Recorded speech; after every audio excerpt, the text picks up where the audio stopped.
Raigarh Bharatiya Janata party के सांसद गोमती सायहर पुसौर के ग्राम तुरंगा में आर्ष गुरुकुल आश्रम में वैदिक संस्कार उत्सव बेला अभिनंदन समारोह में दल बल के साथ में शामिल होकर पहुंचिन हैं, जहां वैदिक संस्कार उत्सव बेला कार्यक्रम में प्रति साल जैसे ये दारी घलव गुरुकुल आश्रम में अध्ययनरत विद्यार्थी मन के वेदारंभ तथा उपनयन संस्कार बेला में मान्य अतिथि मन के संग में पहुंचिन, जहां परम पूज्य आचार्य कोमल जी संचालक गुरुकुल आश्रम कोसरंगी, मुख्य अतिथि गोमती साय और डॉक्टर भार्गव जिंदल स्टील तमनार, समाज सेवी सुनील रामदास अग्रवाल, गौतम अग्रवाल, संजय अग्रवाल, सुनील मित्तल और दिलीप पांडे, गोकुल पटनायक, ब्रजेश गुप्ता, गुरुपाल भल्ला, राकेश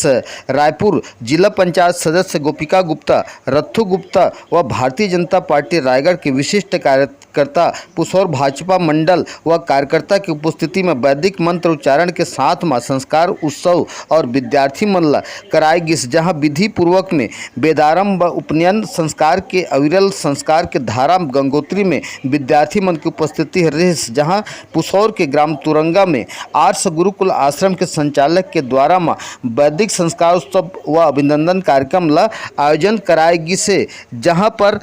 हर साल जैसे नौ विद्यार्थी मन वैदिक रीति रिवाज के साथ में आश्रम अध्ययन करे के खातिर में स्वागत अभिनंदन कराए गिस, जहां शिक्षक दिवस के दिन में आर्ष गुरुकुल आश्रम तुरंगा में आसपास क्षेत्र के ग्रामीण मन के सैकड़ों के तादाद में उपस्थिति है रही। हमारे चैनल में लाइक करें, सब्सक्राइब करें, कमेंट करें, शेयर करें। छत्तीसगढ़िया 24 घंटा से मैं ब्यूरो प्रमुख केशव महंत, रायगढ़।